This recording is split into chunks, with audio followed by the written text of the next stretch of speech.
ESL Pro League is brought to you in part by Logitech G, Pay Safeguard, TheScoreEsports.com, G2A, NVIDIA, and ESEA.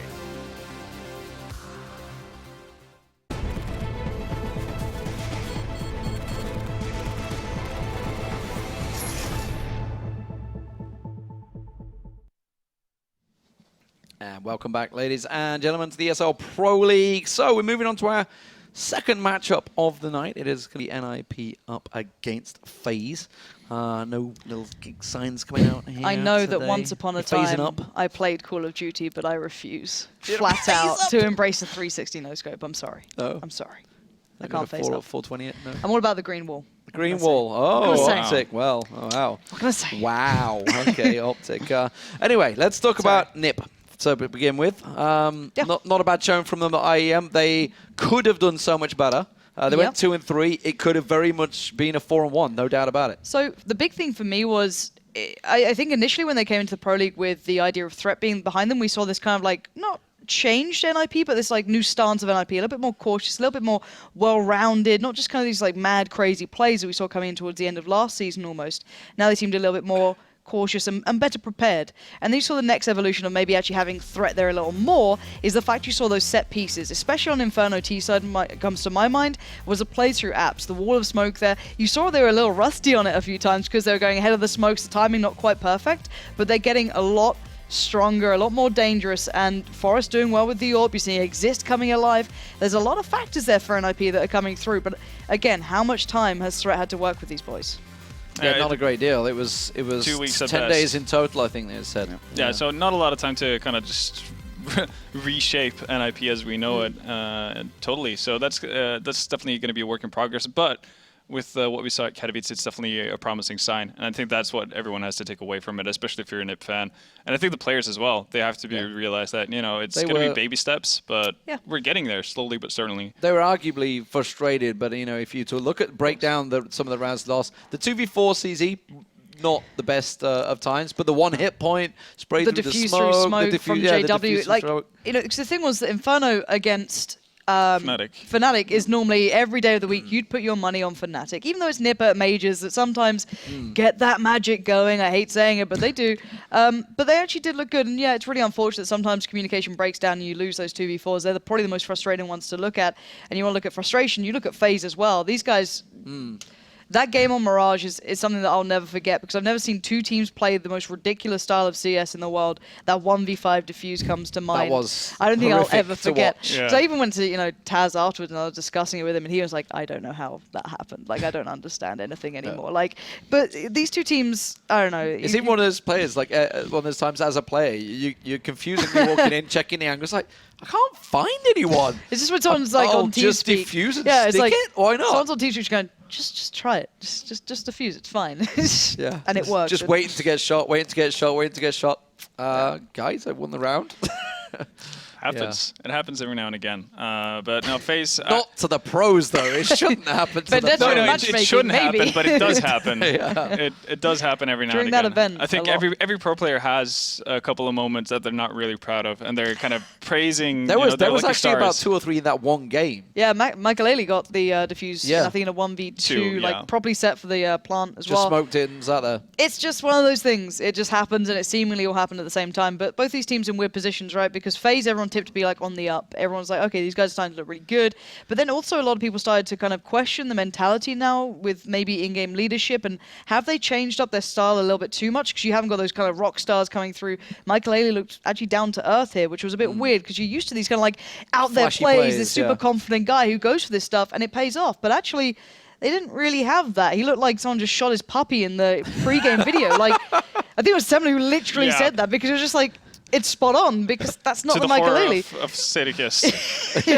He was really distraught by that. He was immediately talking about his dog back at home. He's like, no, I miss my dog. But let's talk about the maps. We're on Dust2 and Train. Who does this favor the most?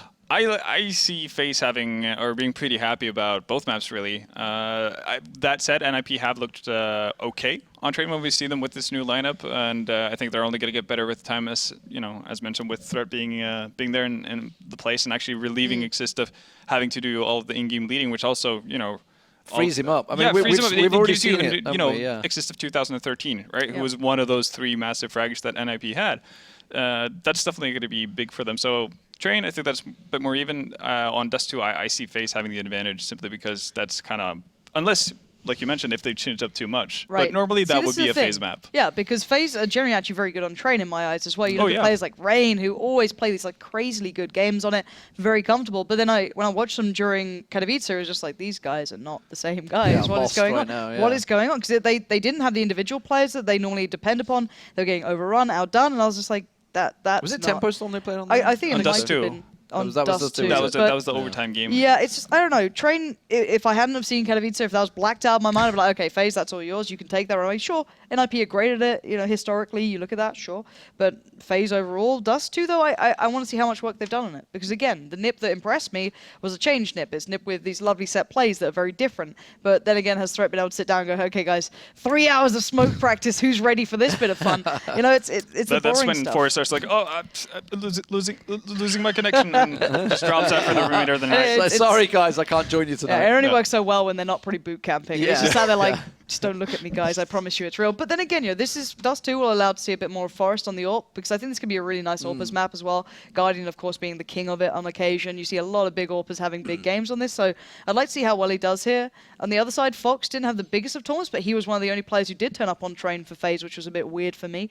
So yeah, I think there's going to be some nice kind of comparisons to be pulled through this one, at least from what I gathered recently. And then they've not played Dust2 since the beginning of December. That was against Fnatic, and then before that was another time against Fnatic in really November. Fun so times. It's been a long time for NiP on Dust2, and it was a map they were regularly picking. If you think back to the Dubai series, it was like definitely their best map, and then for a couple of months afterwards, so it was like, oh, they found a map they're finally at home on. Yeah, one of the worries though is that back then when you had the NiP doing pretty well on Dust2, that was due to their NiP. Well, not only that, but also the fact that you did have Alu in the team who could pull up that second op, and we definitely noticed a better NiP when they could rock that double op setup on Dust2 compared to just having Forrest trying to do all the work alone. So that's going to be a challenge for them. Obviously, again, having Exist not having to worry about calling and in-game leading, that's going to help out a bit. But it's still hard for Forrest to be able to open up a map, especially on the T side. You've brought the changeover. Obviously, let's talk about Pitt. His first offline event with NiP, probably like a bedding down session more than anything. You've got to be feeling a bit more comfy in there. Obviously, he's got plenty of experience. He's been around the world playing Counter-Strike, but he's in NiP, and that in itself carries with it a lot of weight. I think he did fine. I think he made some small errors. Personally, I think I'm trying to throw my mind back to where he's been kind of playing for them, and generally he's there with Freiburg, if I'm not mistaken, kind of as a duo, taking the place of Exist. He used to play that kind of role. They kind of used to be the duo together, but now it's quite. I think he was fine. He made some errors where you could clearly tell he was nervous during Katowice. Even in the group stages, he made some fumbles and just like some small pieces that got wrong, but eventually it didn't really equate to like losing rounds. But it was still like, okay, if he gets over this sort of stuff, he'll probably be a solid player, because people started to like the idea of him maybe coming in as like a Fiflaren style player, but he's shown that he can maybe go a little above that. Sorry, Robin, but it's he can hold his own weight there. He's actually a very solid player in that aspect, but people like the thought of maybe being a little bit of a support player could come through, but we yet to see. Again, this is still very early stages, I feel, for NiP and how they kind of suit these roles coming out. Yeah, that's definitely going to be something that we see over time. And talking about coaching changes for on NiP side, we also have to mention the fact that FaZe have brought in Robin, which is also going to be which was a questionable decision. I remember this was last 2 weeks ago. I think I think they announced it right after, and everybody was sort of along the opinion of, yes, he's a great experienced player, but what's he bringing to FaZe? Well, I think basically just having more varied style of playing, because we know how FaZe played previously or prior to having Robin in the team, and that's something Michael Ellis said in the videos at Katowice as well. We were kind of running around like rock stars / headless chickens, just gunning for it, right? Hoping for the best. All aim, no brain type style. Yeah. But sometimes that works for FaZe. It's what works for Fnatic when they get into that crazy phase and just go, okay, let's just do what you want, and the randomness the thing catches is, people right? out. It doesn't worry me. It could be a great addition. I think it's a good idea to get a tactical mind behind that team. It really gives them a nice bit of freedom, hopefully. But there's always the negative side of maybe players start to second guess themselves. Maybe they go, me going for that crazy play, probably not the best idea. I'll play this passively, and then suddenly you get a very different atmosphere in FaZe. You get this kind of different lineup that doesn't quite have that kind of weird power they have that's just like so dominant sometimes on an individual basis, because no one wants to play for themselves at that point. You want to play for the team, right? So you kind of remove that star element, which is what this lineup kind of was at some point. So I don't know. I think it could be down the line a great addition. I just think you're going to see some really horrible teething periods to start with. Yeah, but I think that's something you have to go through. You have to have setbacks, right, to see progress. And for FaZe, I think they in order to actually become one of the better teams in the world, they have to add that I guess more well thought through playing style that Robin might be able to bring to them than just having this run and gun, hoping for the best, and basically putting all your eggs in one basket that you're going to out aim your opponent every single time. And I think we're seeing that with more and more teams. NiP tried to run basically off of team play and individual skill for the longest time. Eventually they succumbed to it, started hiring coaches. Now they've gotten threat, and you're slowly seeing, well, this is actually something that could turn into something really good. And I think FaZe has to go through a similar transition to maintain, amongst the top 5 teams if they want to get up to that level. Yeah, and just following off the back of that, I think the one thing that I like to see about NiP is the attitude. Because I was speaking to Get Right a little bit just before our final flight into Katowice. We were all in the airport together. It was just kind of a quick discussion of how the team felt with Threat in there.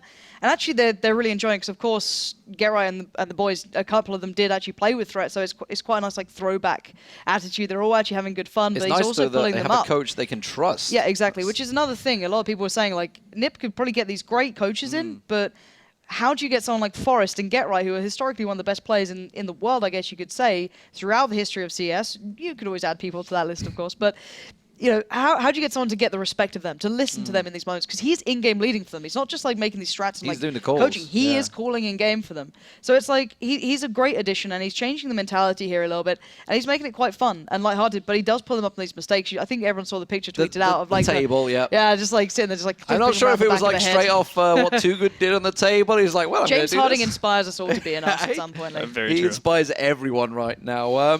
But let's also talk about the fact that NiP are 5-1. FaZe are 2-0. FaZe had a great start to this, but they've only had one game. Realistically, these are teams that are looking to qualify. I don't know what they're licking. I don't know what they're licking right now. They're licking something, but it's not this. Anyway, we're going to go back. You speak of James Harding, you go to this, Lee? I'm not going to. I'm not going to roll into that one. Good. But anyway, let's avoid that one. What I'm talking about is with the position in the table. Now, NiP could go level with Fnatic, 7-1, if they were to win both maps tonight. Obviously, FaZe are going to be challenging that. I talked about Astralis. They've just gone 2-0. Great position for them. So that immediately puts them at the top of the table right now. They're 8-2. So realistically, this is a real tough one for them. Obviously, NiP went 1-1 with Na'Vi the other week. Yes, it was a little tricky because Guardian disconnected at some point, and Starix was like, I got it! No, I haven't actually still got it anymore. Story of Starix's life, like in CSGO. Bless him. He's like, put me in, I'm coach. I'm ready, coach. Wait, I am coach. Yeah, exactly. Yeah. But yeah, this is like the big challenge for FaZe. It's like, can they finally make it through to the Pro League finals? I think it's the same for NiP as well, though. These guys they are on missed a great out last year, yeah. Exactly. This is their shot at it. If they keep this one, actually. Last is two it twice now? They were only there for season 1. So I think this is a good shot. Wait, this is season 3.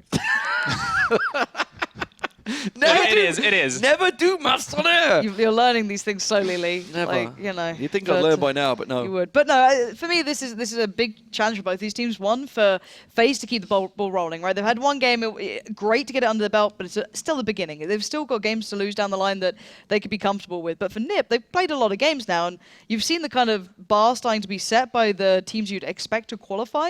And it's actually a very high bar in comparison to the last season, where it was like still pretty close, but not that close. This time, kind of like 4 losses, and suddenly it's like, you might not be able to go to the final, so they kind of need to pick up the pace here. Well, I think that's actually one of the things that are going well for NiP at this point, because they're sitting at 5-1, and we mentioned Na'Vi briefly. They've kind of stumbled, and you said that losing 4 maps, that might be all it takes to actually hold you out of the playoffs. I think it was like 6 last time. It was like 6 or 7, I think was like the cutoff. So already you have teams on the edge very early on in the season, and NiP have that kind of a cushion where they can allow themselves to have off games or off maps without them having to freak out and actually fear for their lives and in hopes of actually qualifying for the playoffs. And I think that's something that they're going to take advantage of, especially while they're in a bit of a transition period as they are now. FaZe on the other, kind of on the same side, seeing how they've only played 1 or 2 maps in total. They also have a bit of room to make mistakes and learn from it and come back stronger. And especially now that Envy have made the lineup changes that they've done, they're already sitting at 4-2. They're going to have a really abrupt, they're going to have to be successful right off the bat if they want to have a shot at staying in this. I mean, I spoke to them. They were already telling me, because they play 3 games this week, I think it is. And they said it's going to be a rough week.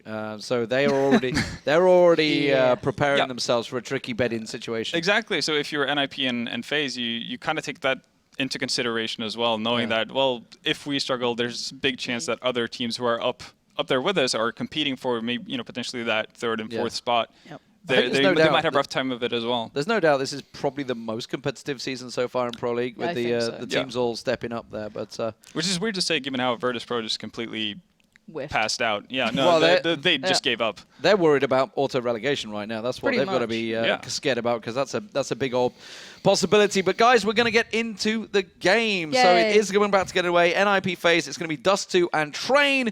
And your commentators for this will be Semler and Moses. Thanks, Lee. How you doing, Moses? You good? I'm really good, man. Yeah. How are you doing? Pumped, bro. Pumped. You got that phase Thanks thing to going on. A healthy dosage of the nectar of the gods. Keeps me going, bro. Keeps me going. Couldn't do it without it. Okay. So yeah, we got NiP versus FaZe. Yeah, this is gonna be really good. The slow played revenge of Michael.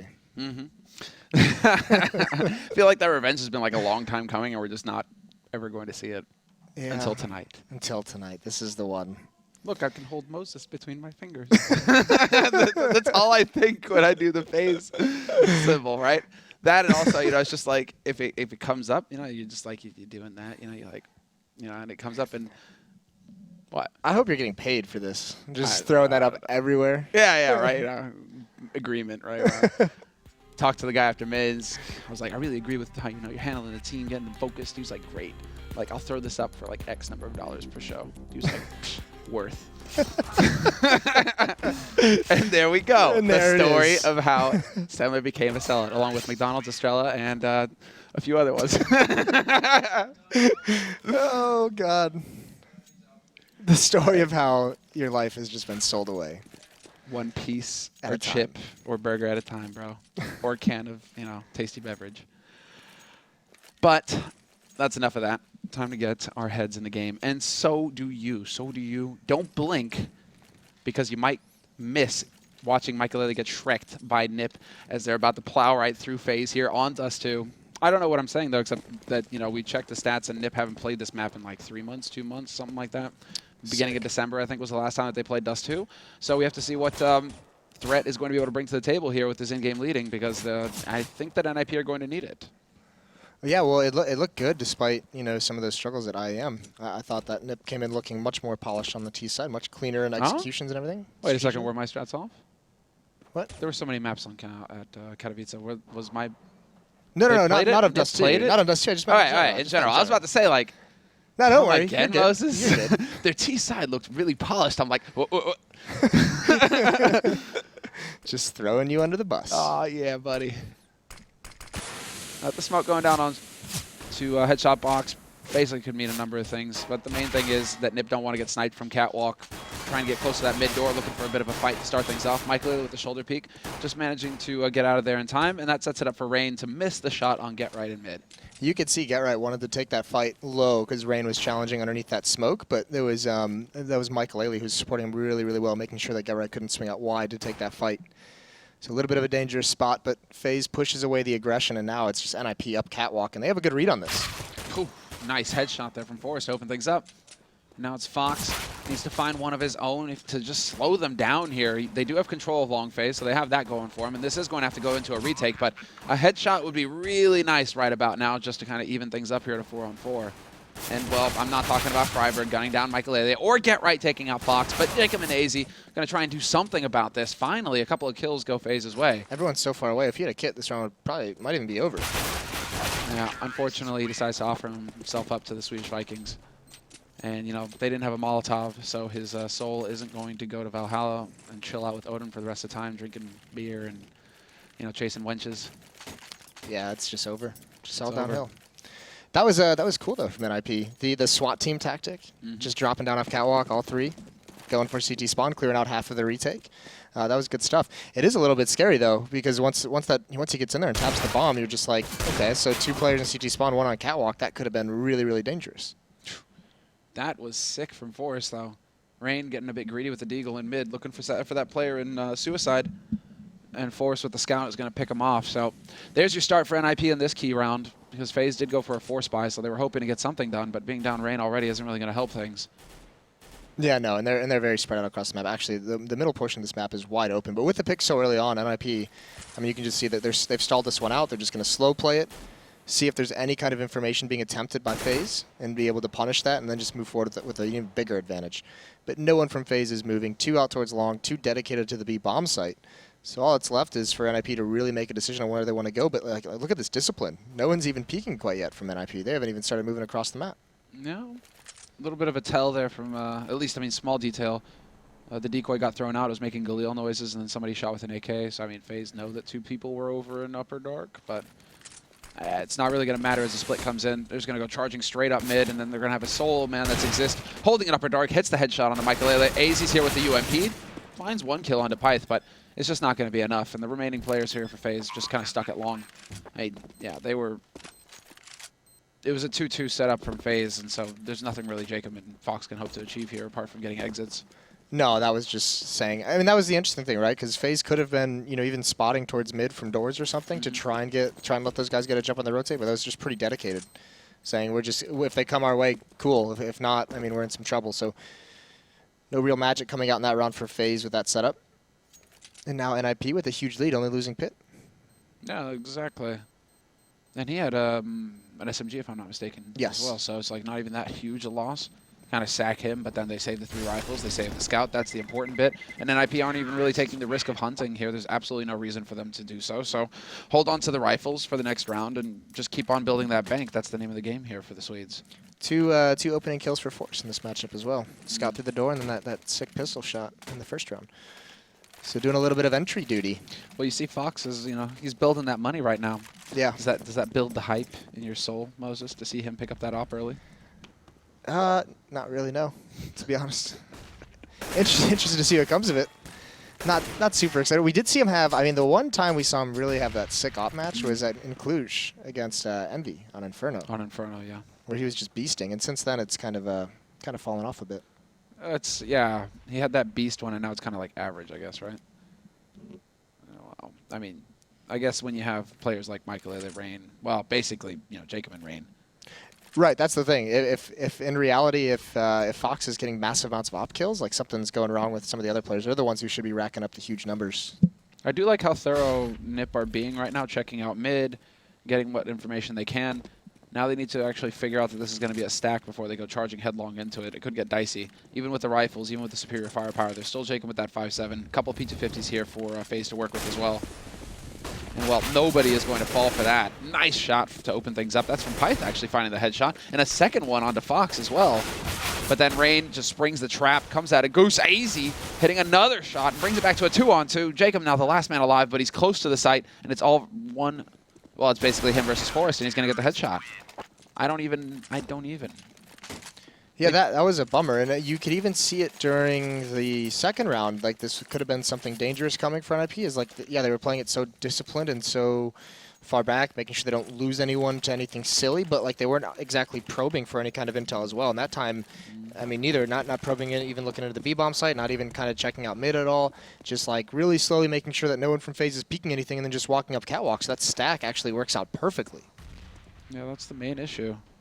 And they just kind of committed to it. NiP as well weren't even able to back off, it seems. So definitely a little confusing there, and that's going to set the Ninjas back a little bit. Basically means that FaZe get to jump forward around instead of having to go for the buy-up in the... Well, they would go for the buy-up regardless, but now they're up around rather than just being down 3-0. So it's definitely shaping up nicely here for FaZe Clan. Rain with a bit of a clever spot, and definitely not an angle that Pyth is going to expect to check. Takes a few bullets, but he doesn't fully commit, so he's able to back out in time. Nicely done there, just gathering that information on mid. Yeah, now, I mean, that playing in CT, they're more than likely making this call that the third player at the default A setup is in CT spawn, so they have a chance to get up catwalk. How fast are they going to do it is the question. And also, that's where they're going to run into this AWP of Fox at the corner. Could get flashed back, but still, NiP seems very, very committed. 50 seconds left on the clock. So there is some time to work with. And actually, they're already setting up for the execution, so Fox is about to have a lot of pressure put on him. Flashes come out, smokes, Molotovs into the bomb site. Nice delayed flashes as well. Fox takes one to the face. And they're going to have to back off and focus on long. Rain will be able to trade up 1-for-1. Pyth could get, yeah, exactly, go back to pick up that M4, so he actually has a rifle to work with instead of just a Tech 9. And while Fox, nice tag, actually manages to drop Pyth down to 55 somehow, and he gets the follow-up shot as well. So a little bit of damage there, but a man advantage now going into the retake on the A site, which is a much better site to go at rather than the B site where there's all those choke points, lots of open spaces, but somehow they aren't able to actually pick up the kills. 2 kills go for NiP, 3 now with Exist stepping into it. Michael is going to go ahead and try and make his mark, but he's only got the 6 HP, and now he's got 0.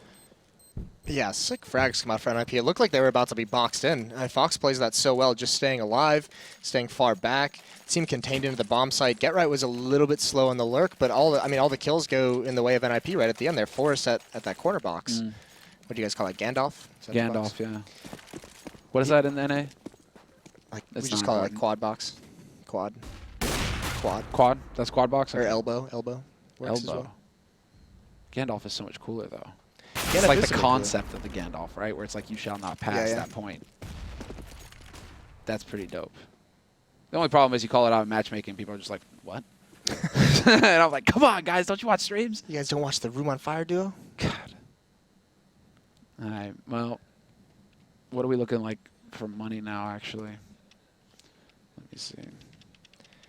Money's, I mean, it's pretty much bought out on both teams. FaZe is extremely low. NiP as well. I mean, Get Right and Freiburg have around 1,000 to 1,300, but yeah, this is a good call here. They're going to go towards this B bomb site. And actually, there's only a scout here at this bomb site on Michael Ailey, and actually they just fall back. So they throw some smokes out. Don't really do anything with it. Oh. That was pretty slick, though, because they just, in case somebody was boosted up on that box, it looks like. They had the Molotov and the double HE right under them. So I guess maybe they, in case they wanted to go for that B split, get that CT smoke down, they wouldn't have to worry about getting shot in the back. But then they decided to put everybody through Upper Dark anyway. So, I mean, yeah, interesting choices here. Michael Ailey going for a bit of the jump scout action. Might get punished. AZ up close with that CZ 75 is going to go ahead and go to work, and Michael Ailey's there. Landing shot after shot. He finally gets laid low, but the damage is done. 3-on-1 situation now, and FaZe, well, they can take their time. They can play the clock here because it's only Pyth. He's down to about half HP. He's got the bomb, but he still needs to plant. Yeah, and he's got one coming in from B tunnel, so he might be able to get the bomb down, but he's definitely not going to win this one. Now he's getting shot at from behind. Rain drops him. So 2-3, and that's 2 rounds. NiP had a huge advantage with the arsenal. They're just getting bogged down in some of these choke points. Nice ranged kill from Michael Ailey as well. AZ up close is what really saves the day. Michael Ailey in the back of the bomb site. AZ swings out and gets that first kill, and that gives Michael Ailey, just buys him a little bit more time to do some more damage. This is where I have to wonder just what's going on with NiP. I wonder if they're overthinking things is my main thing here. Because they seem to be a little hesitant or rather, how do you say, like stubborn? Like they're setting themselves up for an idea and then they just kind of just go for that idea regardless of what happens. Yeah. I mean, I don't know if... I know what you mean. If you know what I mean, right? Like this is the plan, guys, and then they just try and run that strat instead of trying to adapt. Well, now they're just going to get clotheslined by Rain. 3 really nice kills just through the crack in that door as well. Nice reactions. Good timing from Rain on it as well. He's got 3, and yeah, Get Right and Forrest, there's nothing they can do. They have some upgraded, or I mean, at least Forrest has the P250, but bombs out in mid. The only thing that's really left to do is just go die to the slaughter. Or Wow. it looks like Forrest is doing a moonwalk. Yeah, I was about to say it's a little early, for the win pause, but You never know. all right. Well, you guys are going to come back to us. Welcome. For a moment. And apparently we have to relaunch the server, so a little bit of a hiccup here, guys. Sometimes it happens. That's just the nature of the beast. At least, first impressions, what are you making of it? Because right now I'm not, like, fully... You're iffy on Yeah. NiP? Yeah, I am a iffy. little bit as well. It just seems like there's rounds where they have so much time to work with where you can gather some info, make the right play. They're just, like, so passive, not actually trying to find that information. Not probing bomb sites at all whatsoever. Seems like they're more afraid to die than they are to, like, get the info that they need. To get in there and actually take that fight, get the win. I mean, you can take fights without, like, dying. You can take fights without committing to it. Just kind of probe up catwalk, see what you're going to be playing against. Or even out mid. I mean, we saw Pitt do it that one round with the Tech 9. Kind of walked out, saw that there was one player in CT spawn, and they went into that catwalk hit. So, I mean, that information allows them to make that call. And it actually ended up working out for them in the end. Yeah. It did, didn't it? They won that round. Didn't look like they were going to, though. They got bogged down over towards Gandalf. That's right. It was the Gandalf round. We were forced, won that duel against Fox. That was kind of the critical kill. No, I just keep thinking about them like, okay, they're doing things, but do they understand why they're doing things? I mean, this is kind of also when you bring in like a coach like Threat, who's so tactical and is going to change your play style up a little bit that you've been with. This is pretty typical to have that much of a swing in how you approach your terror sides, to have some of these rounds that look a little bit questionable as you kind of adjust to it, learn how you want to play them out. Right. Because it is going to be like finding that middle ground between like that freewheeling style that NiP has always kind of had and that more tactical approach of Threat. So we get it now. NiP are treating this like a scrim. Not saying that. We're going back to like 2013 OG NiP here, bro, where nobody would practice against them. They literally couldn't find a scrim because nobody wanted to practice with them because obviously NiP were winning everything. They'd stop it. Well, it's just like they wanted every little edge against NiP that they could, and if you practice against NiP, then NiP knew what you were trying to prepare, right? Yeah. So apparently this was like the mindset. So NiP, they loved playing in all these online leagues. They would just play in all these online leagues because it was the only way they could practice. They were literally treating the online leagues as like scrims. I never knew that story, actually. Yeah, that's ages ago. That was like way back. Like 2013, mid 2013. Man, I can't even remember. I think that was That's what Fifth told me the first time I casted with Anders at the same location. That was at Inferno Online, the new location for Inferno Online. NiP did a launch party, and the NiP players were playing. There was like old NiP versus new NiP, Heaton played and all that. Yeah. Oh yeah, that was the. Yeah, that was that. And that was good times. We ended up going back to like the NiP owner's house that night, and then basically like Fifth was just like, "Yep, kind of sucks. We can't actually scrim. We have to treat officials as scrims." All right, enough of that stroll down memory lane. Let's get back into the mix here. And it's just a full buy for FaZe. No surprise there after the calamitous last round there for NiP. Well, actually, yeah, that was the eco round. Yeah, it was the eco round. I don't know. They probably have to replay that round though, considering if the server died like halfway through the round. No, that wasn't. I don't think that was the match server. I think that was more just the Go TV. Right. My mistake. Okay. Nope. Denied. Yeah, and I mean, Exist has the only AK-47. I'm assuming he's like maybe they lost the previous round. No, it looks like they might have. They probably lost the last round that we missed, the round we missed, because it timed out. It looks like so. Exist just kind of kept the AK-47. So that's where that one rifle comes from, and he's going to be pretty much second or third up towards long. There's Rain with the kill. They've also got one hiding over at Cars. Freiburg spots him out though and ends it. That's Jacob. He goes down. So opening here, but the bomb's got to cross, and actually Fox misses the shot, gets a little bit blind, had a chance, and now it's going to be a 3-on-4 retake. Scary situation there, really. I'm surprised they didn't just try and throw that bomb across, but I guess they wanted to get a second man up onto the bomb site. Maybe help out a little bit. They have a rifle to work with now on Pith as well.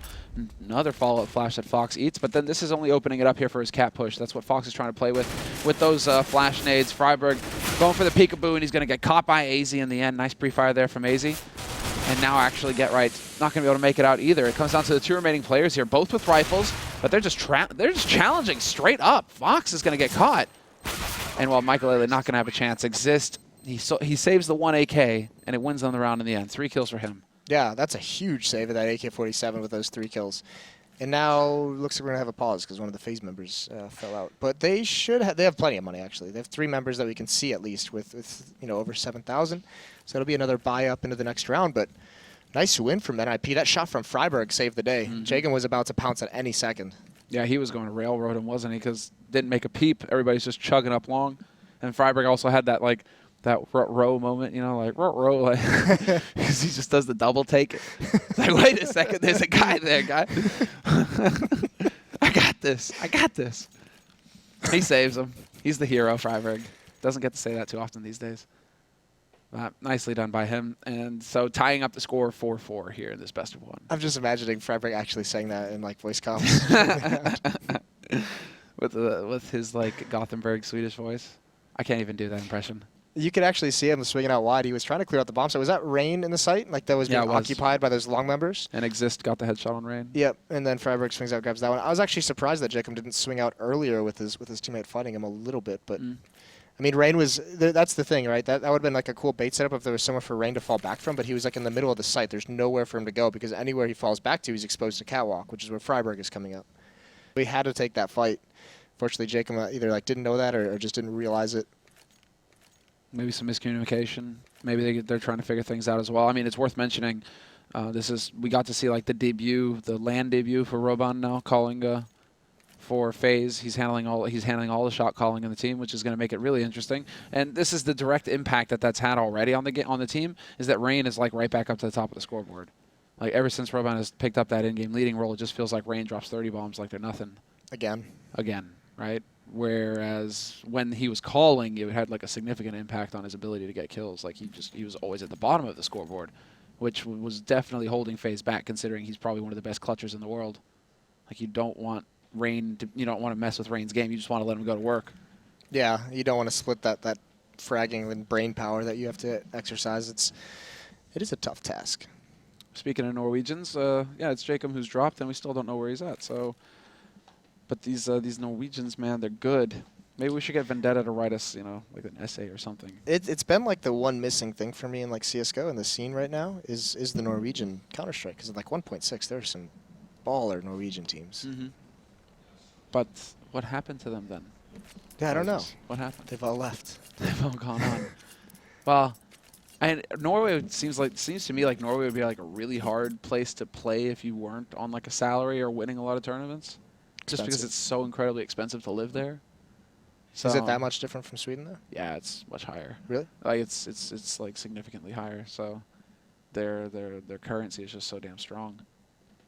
So I mean, I mean, I imagine it would be a little bit of a struggle. But well, you think now with some of the money that we have into a Counter-Strike now, we'd see some more Norwegian players come out of nowhere.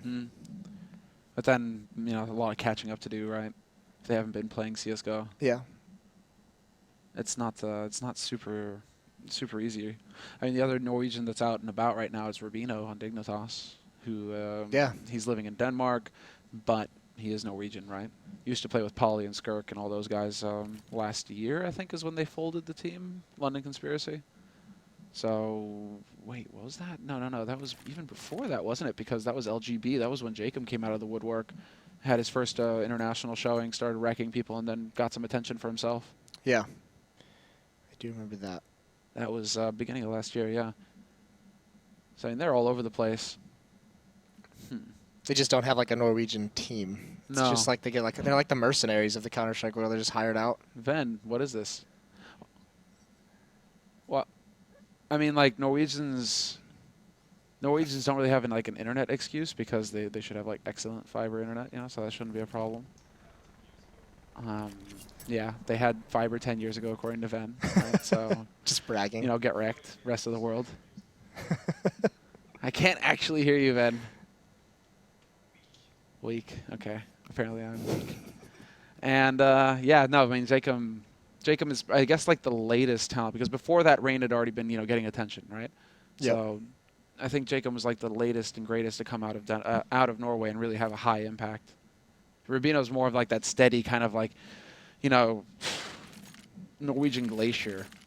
He just puts in hours, and eventually he got somewhere with Dignitas. We actually saw that on Twitter. Dignitas was that MSL that said it? Like the first time I've been on a team with players who are willing to just put in like 4 hours of like working on smokes and executes and everything like that.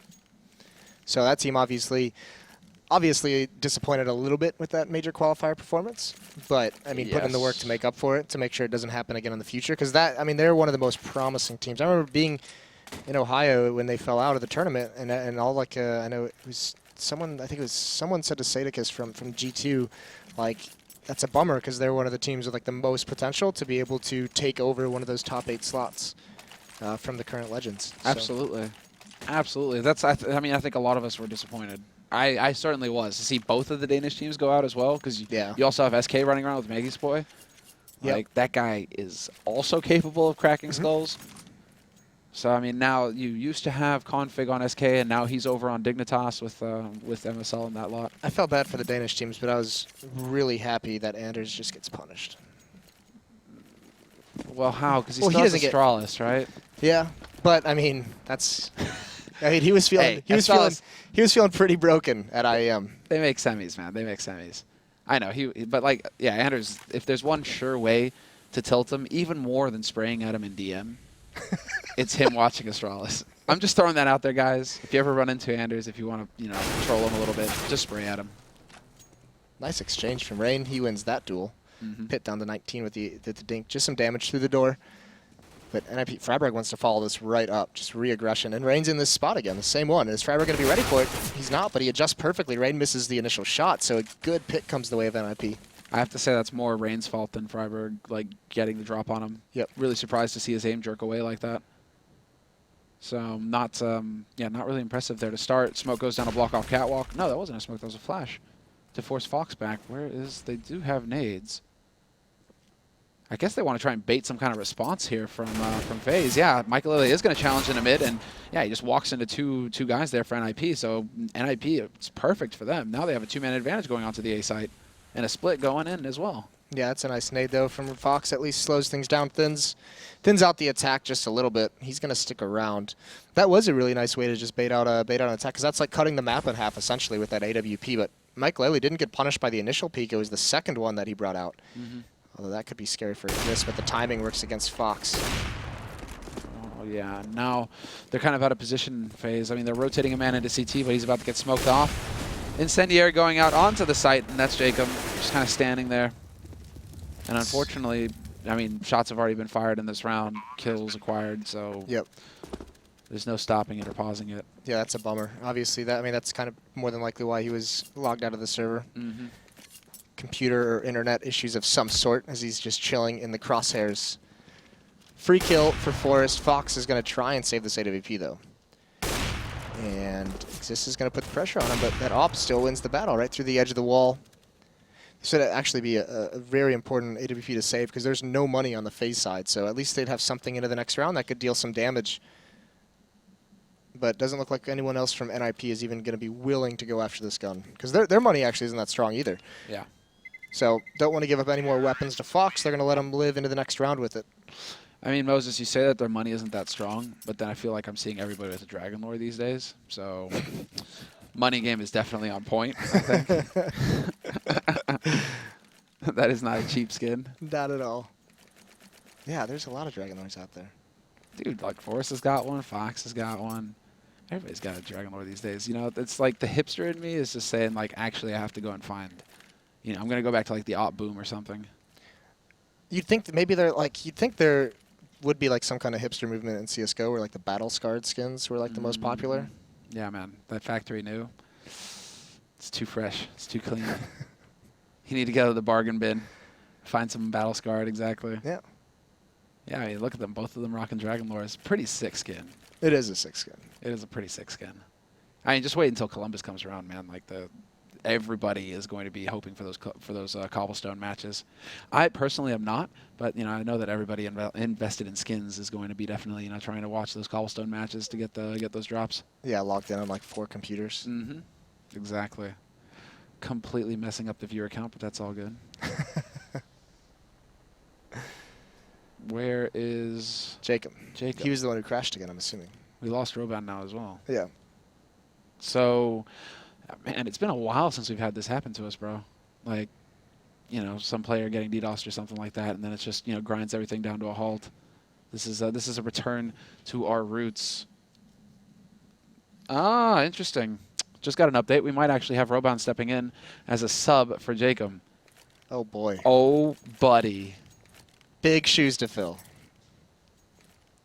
Okay, then. This could be really interesting. I mean, I got to catch up with Roban a little bit at Katowice, and he's just, he was really expressing a lot of frustration with the sixth man kind of calling, where he's just like, it's really hard to get that information as to what's happening in the game if you're not in the game, right? If you have to stand behind your mates. I mean, granted, at Katowice they did have a sixth PC with the players so that the coach could get in the server and actually watch as well live. But still, you know, it's not exactly the same thing as like the feel of being able to play live, you know, and get a feel for how the round is developing. There is also, I mean, there is like a sixth sense as a player that you kind of develop after playing against teams for so long, is that like you just start to expect and feel like the certain movements that your opponents are going to make just because like from past tendencies or for just like the feel of a round. Right. And yeah, that's a big issue that, you know, you know, it's been interesting because a lot of players that when you like these coaches, that's kind of one of the big things is like, how do you call when you don't have that, when you're not getting that authentic feeling? And that's where you get that concern of like, okay, you talk to old 1.6ers, you talk about CSGO, and they're just like, yeah, CSGO is a totally new game. It has nothing to do with 1.6, so if you haven't played CSGO, you have no idea. And then there is that key point that you just made. You're playing against teams where you just kind of get this feel for what they want to do. All of this is experience that Roban is kind of lacking. So, you know, this is why it is like you want to keep a close eye on FaZe just to see how he develops as that in-game leader, because he's got a lot of work ahead of him to catch up. In this round, it seems like FaZe are content to try and play around Fox with that AWP. I don't really like this idea out of FaZe where they had 2 peek off catwalk and neither one of them was the AWP. You think in a round like this, you want to have that weapon as your first point of contact. He's going to get some action here, though. Almost lines up. Gets 1 kill on the pit. Freiburg trades it off, though. That's the crucial kill. Gets a second one as well. Now everything's basically opened up. No real issue for NiP from now on. Forrest is going to assassinate Robanowski. Welcome to the server. Welcome to the server, Roban. Another vet pro 1.6 god Forrest basically saying hello. Remember me? Remember me? And Roban's like, only Please my stop. nightmares. No more. I thought we were done with this. I just finished paying for my counseling bills. Please, Forrest. It's taken me years. Okay, Roban going to the max 7. Okay, now we got to see what his point and click game is going to be like. I feel like this whole game is now just going to revolve around watching him play. Is he Vugo level? Like I was just wondering level? that. Is this what we're getting into? Or is Roban, you know, does he still have that glimmer, you know, of past days of dominance? Oh, look at this aggressive play out of NiP, though. Picking up the pace. Pitt and Freiburg are both out mid. And Pitt's going to open things up. He's going to find Rain. Rain not expecting him to be out mid. He was just rotating back from A, so he gets punished for that. Really nicely done from NiP. And now they can just fall away. And this is kind of what we've seen on NiP this half. You know, when we've gotten some rounds in a row that we can watch, but is them getting this first pick and then just look at how far back. I mean, they're basically just spread out and do a default and say, all right, what move do you make now? Where do you get your information from? That's what they want to punish. Mm-hmm. And Rowan, you can see him dancing around a long house right now. GetRight's been waiting very patiently outside. It seems like minute left on this clock. NiP are going to rotate an extra man back to watch long house. Maybe some kind of sense from GetRight that somebody's waiting on the other side here? Why not? It is GetRight after all. Yeah, it is GetRight. What are they going to do? All right, it's going to be a smoke setup, and it is going to be an A split with 50 seconds left. I don't think they know he's in there, though, or else they would be clearing him out in preparation for this. This might actually be a little bit scary. That pop flashes right into it, though. That's perfect. So just being very cautious, clearing all the corners. Now it's just on to Fox. Yeah, and there's the counter flashes coming out. Incendiary onto the site, forces Fox out into the open. He still trades 2 kills for Fox. Will finally get shut down by Forrest, but that was way too much. You'd think that it's guaranteed death for him without having an impact at all in the round. Now it's opened it up. It's made it possible for his teammates to come in here and get some work done. AZ will get a kill on GetRight, but it's still a 1v2 for him, and unless he can get that headshot onto Forrest, it's just not going to happen. He's caught in that crossfire. He's getting flashed. And well, it's not looking up here for AZ. He can hear Forrest scoping as well. He's like, where you at, Fo? Where are you at, Forrest? I got my axe. And then he was like, nah, this is the year 2016. I've got a gasoline-powered, you know, like, I don't know what. And Forrest is not interested. He's like, I'm Mother Nature. You can't handle me. 11-0-6. That's a really cool tactical round from NiP. I mean, just that pop flash in the main, and then when they take that A bomb site, that Molotov usage to just ensure that they flush anyone out of position. Even though Fox does get 2 kills, I mean, he's out of cover and he does get picked off eventually. And at that point, when they already have some the kills they needed, I mean, they were already 2 men up when Fox gets those kills, so they can afford that trade. Very quick long take here as well from NiP. There should be enough information for him to make a play off of, perhaps, considering they just spotted Rain on catwalk. They don't see anybody at long. Was that? Garrett was thinking about putting that smoke down there, perhaps on the catwalk, just to be cheeky. Yep. It would have been too late, though, it seems, because FaZe are already rotating up onto the A site. So NiP, they kind of missed their window. But still, just with the deagle going off, it might be enough to go off of, that this is going to be that eco round sort of scenario here. Forrest, get the wallbang headshot. He gets the tag. Doesn't get the follow-up, though.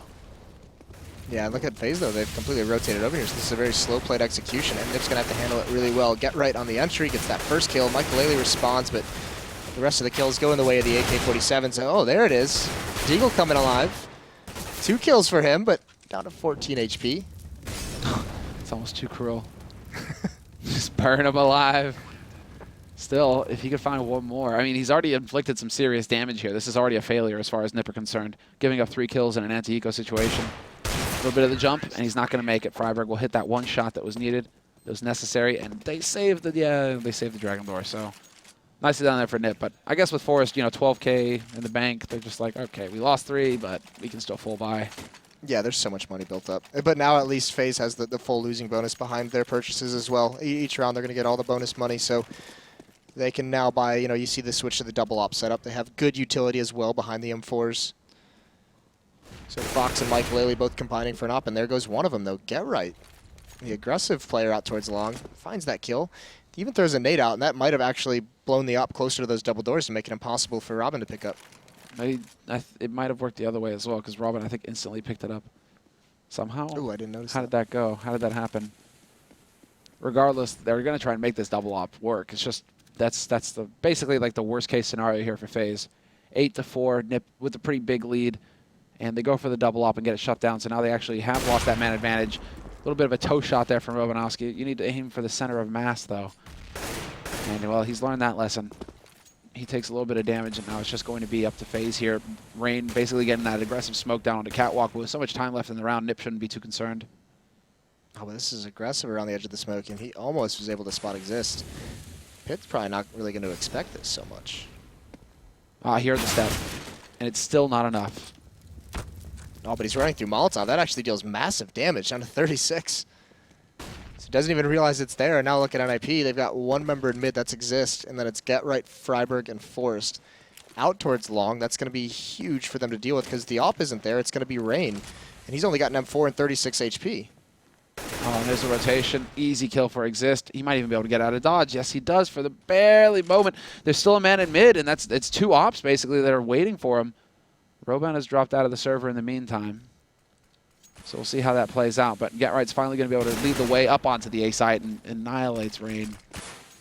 So with 10 seconds left, they will finally get that bomb plant. Really just not used to seeing NiP play such a slow game, though. This is taking some adjusting. Yeah, well, the cool thing is NiP is doing is they're actually, some of these rounds they're choosing to be aggressive right off the bat. We saw them just walk down mid and come out mid quickly and get that pick. I believe that was onto Rain and CT spawn one round, and then the next round it's a very fast long take. They gain control of it quickly, but they slow things down once they gain, at times they're aggressive to gain one piece of map control, and they slow things down and work around that control they got early on. So it's pretty interesting to see them do this. Definitely a big switch up in style from what you're used to. Mm-hmm. No, it is. I mean, it's just like relearning NiP, basically. This is just not what we're used to seeing out of them at all.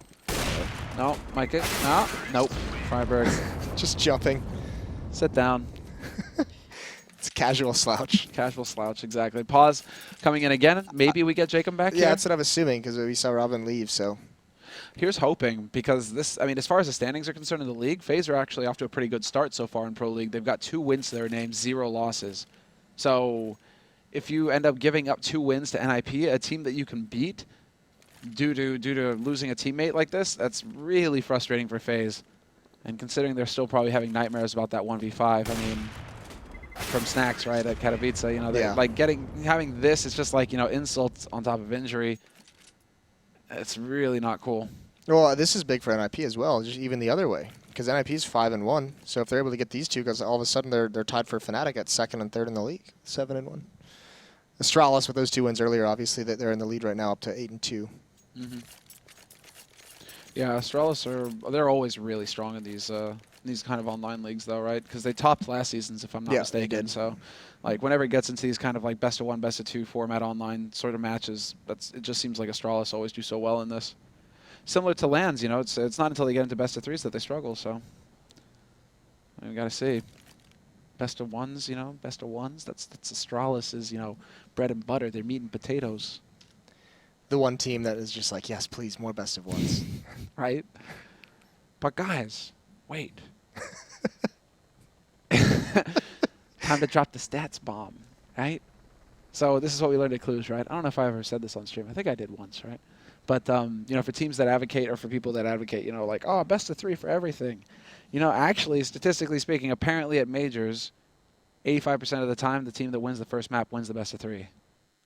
So I remember hearing the devs talk about that. yeah, exactly, right? They're just like, well, we've kind of like looked at all of the stats for all of the majors, and we just find that, you know, like nearly 90% of the time, you know, the team that wins the first map wins the best of 3. So actually, the other 2 maps are redundant. It's just like, okay, maybe you'll have that 10%, 15% that kicks in, and you know, funnily enough, this is where it's like awkward, right? Where it's like, okay, at Cluj, that's what happened for Envy. They were the only team to make it through the bracket when they dropped the first map and come back to win the best of 3. They're the only team to do it, and then they went on to win the whole thing, right?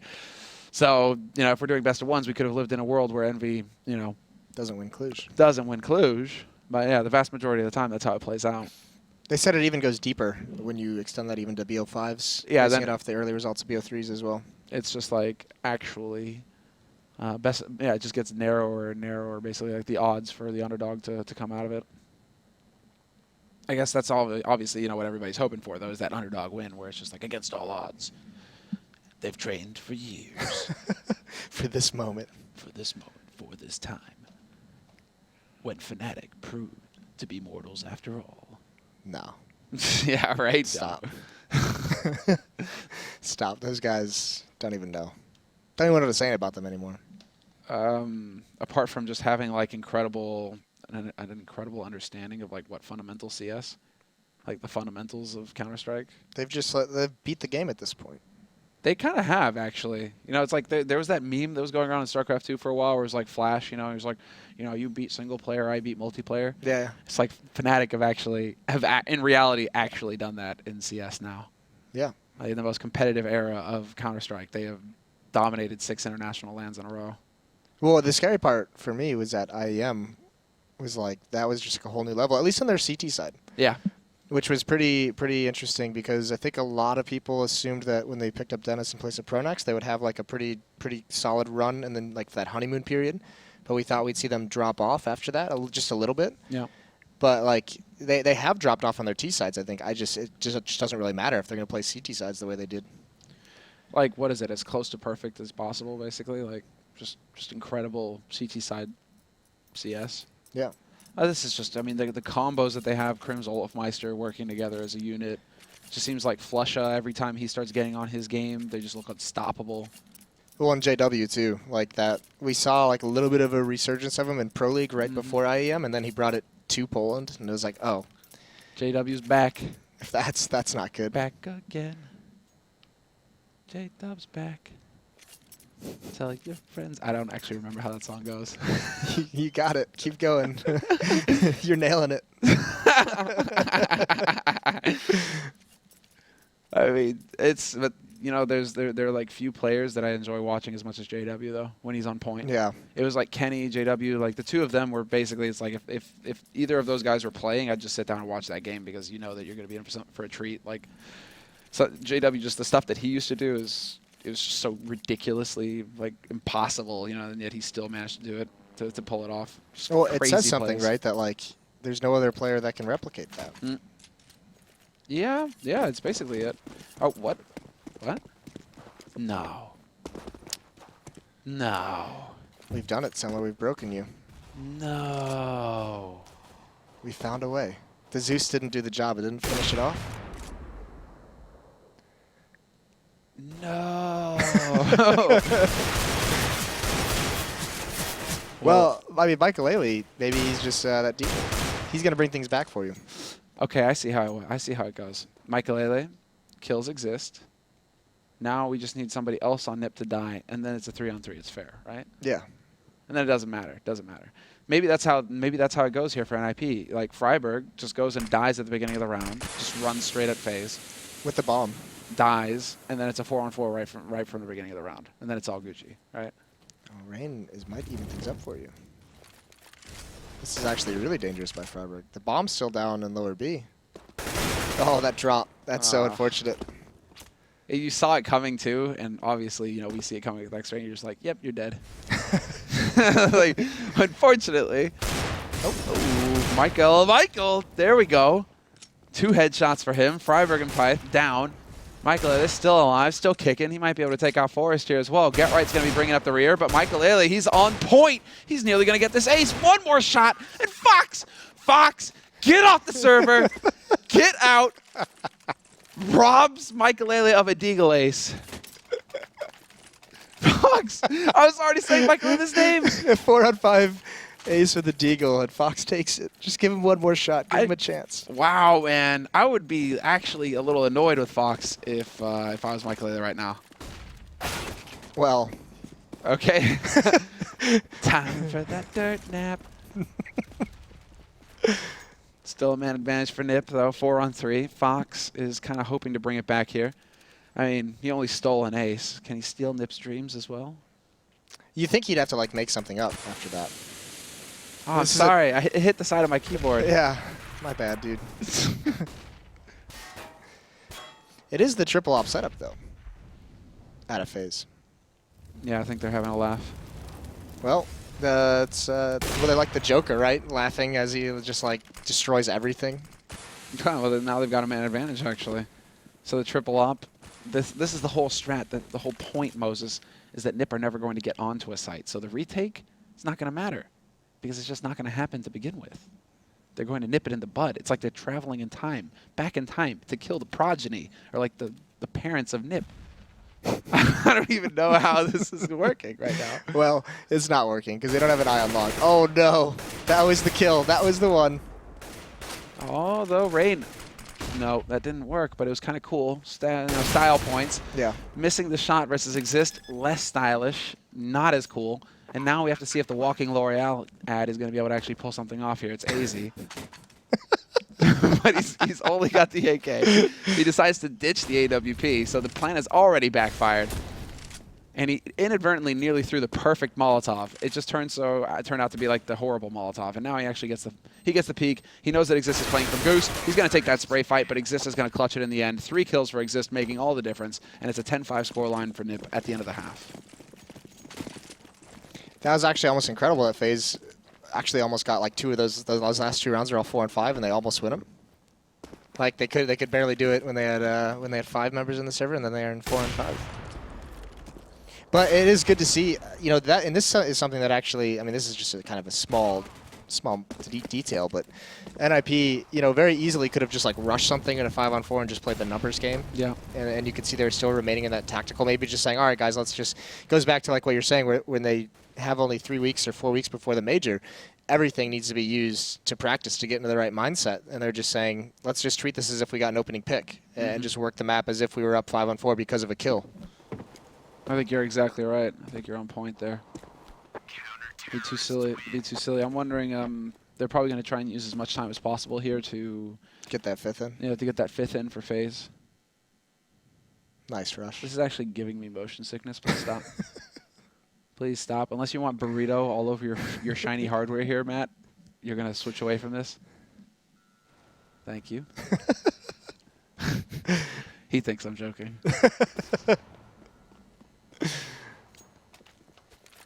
Someone asked me actually at when we were in Poland in IM, if I ever like got sick during a broadcast, if I would rather throw up on my co-caster or have my co-caster throw up on me. But if you got sick, how would your co-caster? So you would throw up on the co-caster and then you would throw back? Sick. Is this like retaliatory? Like no, but you know, you pick one or the other. You get thrown up on or throw up on someone during a cast. Ah, yeah. See, I've had that happen at parties before, never during a cast, though. I said I would, anyone but you. In the same night, actually, it's and the suits. I still remember this. In the same night, actually, I threw up on someone, and then somebody threw up on me. So it was like brilliant. Karma in the universe. That you know, that's straight out of like restored. A comedy movie. Balance was restored, and it's actually like a high school movie. You know, not like it's like the college movie where you go into this house, and I'm walking in through the side of the yard, and then I'm not feeling very well, and I just throw up on the back of the guy in front of me. man, this stroll down memory lane. Goddamn, I haven't thought of this in years. And then yeah, like 2 hours later, somebody threw up all over my legs. It was great. Oh, well. That was a memorable night. Those actually, it must have been a horrible party because that's all I remember from that night. Oh, it makes sense. Scarred for life. I mean, Moses, the thing is, like, if you throw up on one of my suits, you're just never going to get found again. That was the thing. That's what I said. I was like, I will throw up on any co-caster except for Semmler because I would probably die afterwards. Yeah. Oh, yeah, Paul. I don't know. He went out one night and he never came back. Nothing happened. Can't explain it. We miss Moses. We'll always miss him. Remember him fondly. Look back on his days. Oh, man. Come on. Do they not have... I mean, I guess maybe. What happened to... I want to know what happened to Robin. I know, exactly. Like, at this point, it's just like, get Robin in at least, right? But then did Robin get caught as well? That might be a possibility. This is really unfortunate because, I mean, there's a certain time limit as well to the halftime, right? Because it seems like if the ESCA mods are going to start, enforcing rules, then they should be, then... I don't know. Then at this point, it's just like, okay, well, we have like 3 minutes, I think, at halftime that you can use. Maybe that's what's going on. Or maybe the players are going on strike. They're just saying, actually, we're not going to ready up, and there's nothing you can do about it. Yeah, that could be it. That could happen. Until the admin just puts into console and actually just like force launches the game. Ooh. Yeah, I figured as much. It's probably because Robon just doesn't have the precautions set up, Yeah. Newbie, Greenhorn. Hasn't had to live through years of harrowing DDoS. We didn't have it in 1.6. Actually, we did. That's a lie. We did. Yeah, because I was about to say, like, I find that hard to believe. Yep. It feels like every scene has to go through it at some point. Dota 2, man. Dota 2 had it really bad at one point as well. It was literally, I think, what was it? It was Cyborg Matt who finally decided to, like, put something together. That and Destiny. Destiny was another streamer, StarCraft 2 streamer, who put together like the anti-DDoS guide. But like Cyborg Matt is the guy really heavily. He used to be really heavily involved in the Dota 2 scene. Who like started getting the pro players to figure out actually, how do you get like a minimal amount of protection at least. Right. Because I mean, I guess there's no perfect protection, of course. If somebody's like motivated enough, they'll get you. It's kind of like Liam Neeson, right? Where they've got a very particular set of skills. They just don't give up. Because you took their skins.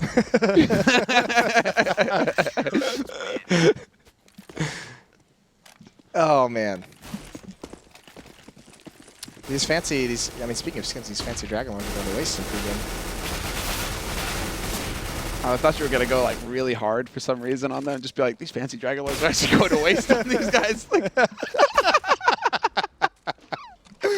Yes, only After JW. the display that I've seen, they need to get Only JW and Kenny are allowed to have D-Lores. The rest of you guys get out. There should be like a tiered op system where like you have to like achieve like a certain kill count and it changes skins on the gun. Oh. Well, man, yeah. How could you do that? It would have to be like you could only use that skin during like professional matches. Right, exactly. And then like once you get up to like 200 kills on the op, it like morphs. Oh, yeah, that's the one that Get Right loves. That's probably Get Right's op. He was going on and on about that skin at Katowice. Which one? The Elite, or like Elite Guard, or whatever it's called. The new one, the new op skin that just came out. Oh, I haven't seen any of the new skins.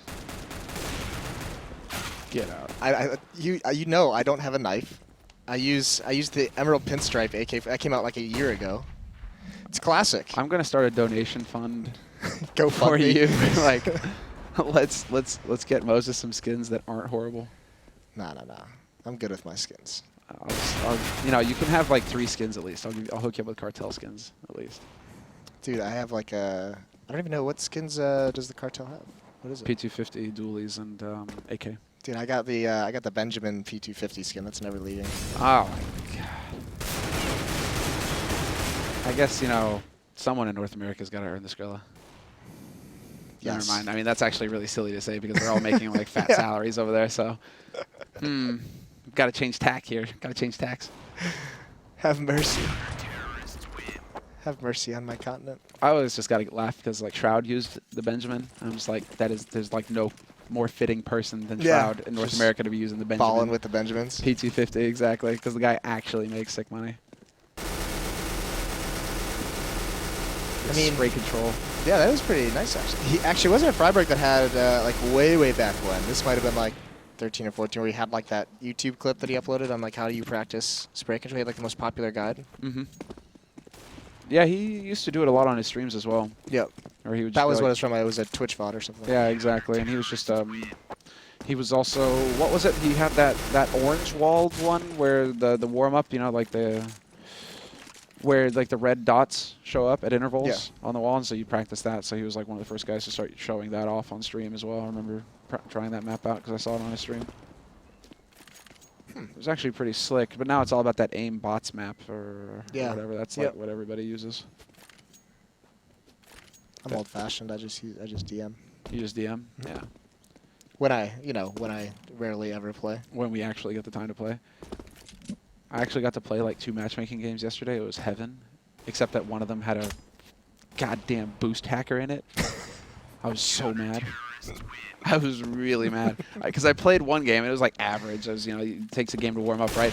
And I'm like, okay, I'm pumped. Inferno, great, love this map. I'll get to try out some new smokes that I saw the pros use. Like, you know, I had to have some fun. And then I noticed that 3 of them had the same clan tag. I'm like, okay, that's not good.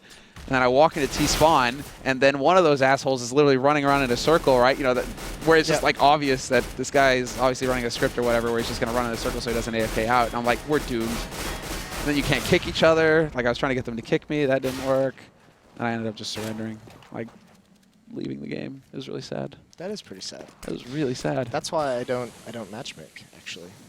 Yeah. Yeah, I know. I was very, very close to actually. I've actually tried to matchmake with you like 3 times. Mm-hmm. And what was it? The first time it's because I hadn't played a matchmaking game in like a year, so I didn't have a rank.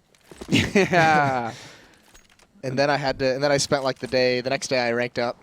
What was the issue the next time around? There was another problem that we had. What was it? What was it? I remember playing Cobble with you, I think. No, I still haven't played a game with you. No? You haven't experienced the Majesty. We. Yeah, I'm just not good enough for an AFBL. Yeah, probably not. I'm actually just not good enough for any of the FPLs. I think the pros would legit get salty if I showed up in an FPL match. Just be like, what is this guy doing here? The only problem is that when you play matchmaking with the pros, everybody's just like, oh, you got boosted by pros. And it's actually like, no, because the pros, all they do is dick around in matchmaking, and so you just play a horrible game that you want to leave. Yeah. And you're just like, yeah, we lost because you guys are literally doing Have you played any of the new the co-op missions from the new update? Yes. Are they cool? I've heard good things about them. They are sick, actually. Really? Like, actually really fun. Yeah. I've only had time to play like, I guess like 10 of them, I think. You know, I got my first star, like up to the first star mission. And that was actually really, really fun. I had a good time with it. I've seen like a lot of people post that like they see people like try so hard on co-op missions, like come up with like teamwork and tactics. Yeah, dude, because you get ratings, right? And then you can see it on your friends list. So it's like, for a couple of them, I was getting like really motivated because it's like I was seeing like Get Right and like their scores show up because they've all run the missions, right? I'm just like, oh god, okay, I got to get a better score than Get Right. I'll beat him at something in life, you know. And no, I failed miserably. So. As is wont to do. Yeah, no, it was. But those co-op missions, regardless if I'm a failure, they were a lot of fun. Definitely recommend them because it's so much better than the solo missions. Because the solo missions are just like run around and casual like an idiot and just try and get kills with an AK or something, and you're just like, please kill me. You know, I just realized the computer you're on is actually logged into Pansy's account. Yeah. She has all those knives. If you want to open it up and get a quick trade going on. That sounds like a magnificent idea, Moses. Dude, you got a fat collection, Pansy, I gotta say.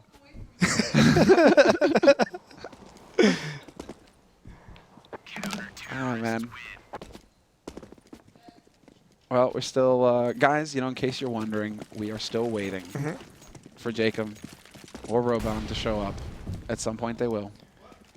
eventually. Yeah. Some point. I believe. What dreams may come. I believe it's possible. Or we'll just keep having them play 4v5. I mean, that works too. Yeah. Will it change the outcome? Will it have changed? I mean, they went 1 the for outcome? 1 with 4 players. I was about to say, yeah, like. It's not too bad.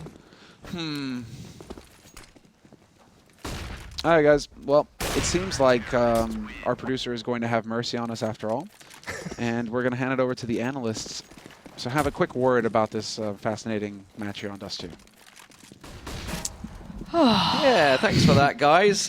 We Thanks, were yeah. told, okay, the guy's coming now. He's going to join in. Don't worry, he's coming soon. They're going to go live soon. The guy can't get into the server. Something's blocking him getting in the server. Why can't he get in the server? We don't know what's going on right now. They're trying to sort it out. So we can start talking about matchmaking. So while we're here, Skins. Moses can start trading skins. Valve, I'm just gonna get on the phone to Matt Wood right now. Like, block my account right now. He's after my skins. It's all I care about.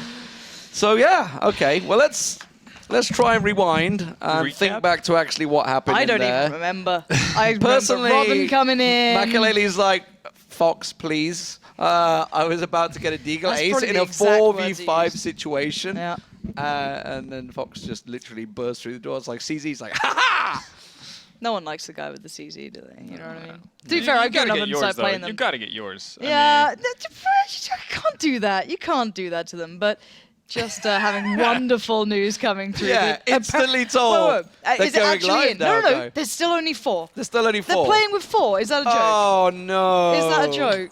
FaZe, please. I mean, they nearly did it 2 rounds in a row, right? Phase down. Are the casters back at desk, or have they vanished?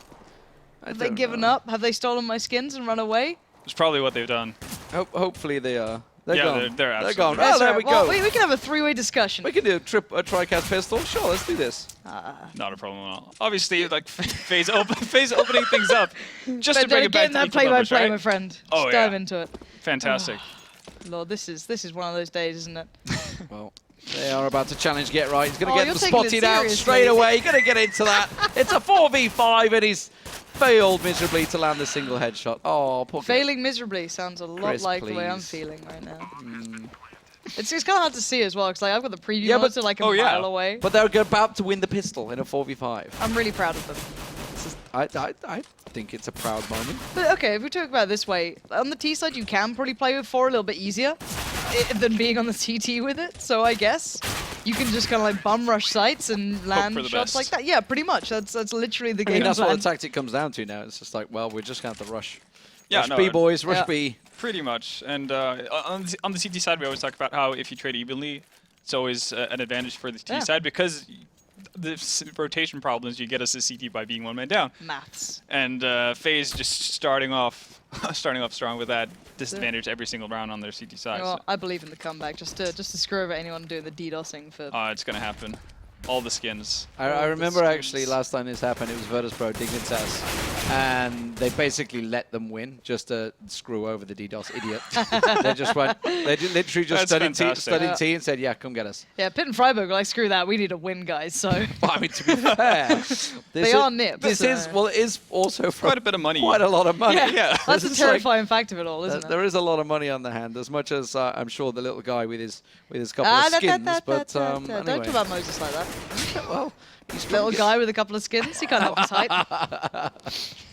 The man is not here to save himself. Yeah, he's stolen my skin, so looking you know. across, I can't see anyone at the desk, so you're all right. You didn't hear that. Oh, FaZe, bringing it back here though. I'm proud of them. Like, to be fair though, the thing is that even if you have that mentality coming in, like, okay, well, we're 4v5, so let's just like try as hard as we can. You know what I mean? Like, if you can get over the bump of screw it, we're down, like, you at least they're gonna be playing like their hearts out. If they actually want to win this now, like, this is where you go 110% just to prove people wrong. Like, and they are one of those motivated teams that if they get that sort of mindset, you know, that like rock star, like, you know, Yeah. backs the wall sort of thing, hell, why not? You know what I mean? If there's someone gonna go unorthodox victories, it's probably FaZe out of everyone. But how How how can it badly go? damaged do you think NiP's mentality is going to be if they actually end up losing this game? About as bad as the person DDoSings. I think. Like, In to be before, realistic, like literally, if somebody happened to be there, there would be a clip of Pitt there, because just because he's jiggling like that, they'd be like, Yeah. "Oh, look at him, he's turning on." Sadly, nobody's it there. begins. Yeah, but well, I mean, Okay. And FaZe should probably get one more round to pretty up the scoreboard, but as soon as NiP get weapons, I think it's going to be No Vendetta. short work of it. You I'm not the optimist you are. I will bet. Should we do some will betting you bet right your here? entire inventory? No, I'm not doing my entire You'll inventory. give away your entire inventory to Moses if I will FaZe give. doesn't I will win give him this. a knife. I'm gonna go in. Really? I'm going a knife. If I will. Moses doesn't have a big inventory, I don't think he does. it's stacked out. He spends his money on other things. You know. Yeah, that happened. But no, I'm gonna put a knife on it, right? I'm gonna be that person just for the sake of it. It's gonna be a bad knife. I'm not saying it's my good ones. It's gonna be something horrific, but I'll put a knife on it. What, that FaZe won't come back and win? No, I think FaZe will win. I'm gonna say they're You think gonna they will win? 4v5. They're just gonna. Don't mess this up, Fox. I've never been so invested in this game before. It's Fox! It's serious. The thing is, like, Moses has no idea that he's made this bet. Moses He's is in a no great idea place that right it's now. happening, He is so it's, absolutely fine. Yeah. But, Pit, with the one and only AK, is possibly going to make this tricky Get for you. wrecked. Don't do this. Okay, here comes Makalele, Makalele. The rescue is coming, guys. No. No. No. No. So, Farewell, sweet knife. there goes. My Well, I knife? mean, they lost the Rico. There goes your knife. Yeah, Yeah. they only had one AK at the start of that, and it was on Pit, and he got 4 kills with it.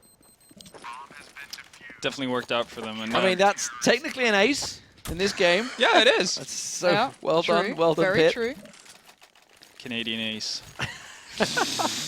No, but, honestly, FaZe actually had a pretty good grip on that round. But in addition to being one man down, Michael was all over towards long when the bomb went down. So It's a bit of a it shit. does get rough.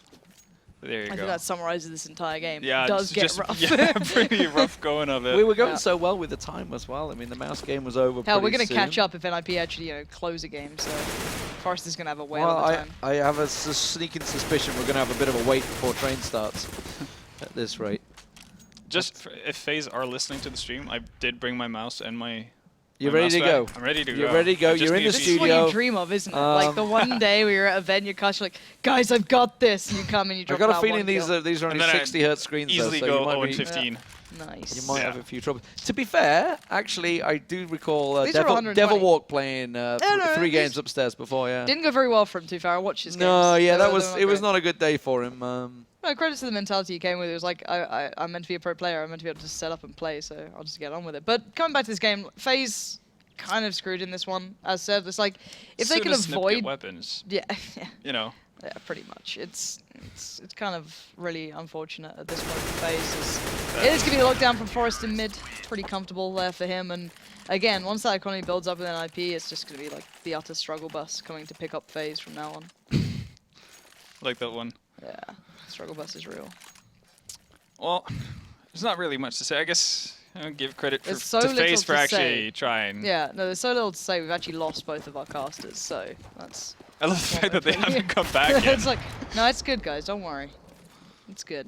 But still, NiP, you can't hold this against NiP either because this is a Pro League game, and at the end of the day, a map loss is actually massive down the end of the line. We've seen that 1 point can actually affect it, so they have to close it. As much as probably sportsmanship can come into things and things like that, you can't just go giving away games. It doesn't matter at the end of the day. It's a shame, but it happens. And again, FaZe just have to kind of just grit, you know. It's not like this is NiP's fault. No. not at all. So they're just gonna have to Go through the carry motions, on. right? Yeah, Yeah. exactly. Oh, Obviously, well. this puts a bit of a dent into the pretty good opener that FaZe had to their season. They were potentially looking to go 4-0 Yeah. and already looking at a pretty good chance of qualifying for that LAN playoffs. This is definitely going to hurt them. Hopefully, they'll get everyone back for the second map. I thought only the people that won tournaments had the trophy. I was just looking at Asia had the Quarter, trophy. up to in there. quarterfinals. Is it up to quarterfinals? Is that Yeah. what it is?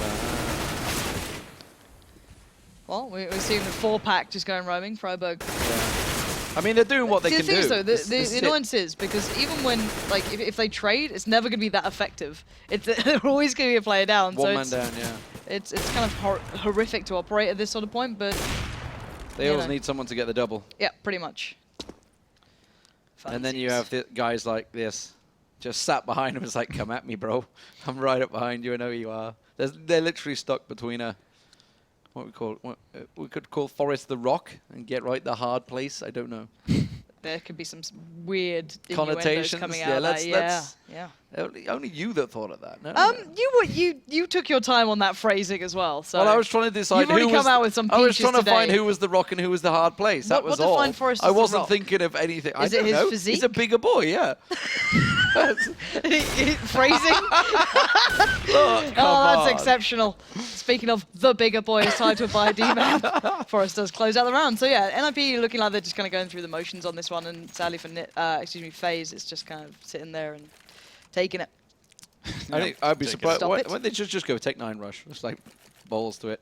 It might work. Might catch someone off guard. Just pile through. I think that's all they're going to be able to afford to. Yeah. Well, I mean, They are really playing the long game right now. The long con coming out. We're just gonna give NiP the 15 rounds, make them feel comfortable. That's when The they strike. fanatic way. Yeah. They've embraced it. I was almost certain for a while. I think I had this discussion with Anders at one point that Fnatic do it just to break teams. They give them the 14 rounds and they're like, Then they demolish you. oh, Exactly. look at him. He's stuck in box. There's 2 orcs. There's one at the top and one at the bottom. oh, That's just rock in a hard rude. place again? Yeah, it was. This time it was Forest and Pit though. I'm not Oh, sure. Not sure what you can go Not for. sure on that one. Yeah, it's the youngster and the veteran. 15-7. Help. That's Oh, that's so colourful. Oh. Rush, I am proud of you. 4 ups. Should What look does at the that. top one mean? They're going to all go B? I don't know what's going on there. Oh, there we go. Rain finally Nailed landed it. one. All right. Well, they're doing as the picture displays, and they're doing pretty well at it, to be fair. They're finally even. They're finally in an even situation. They're all lined. They're all of them Oh. here. All of them are they're jumping at mid. No, not like this. Firing range not quite working. Foxes Is it backfiring? decided to go elsewhere, but I'll get right on the AWP. Here we go. Oh dear. Well, there we go. Well.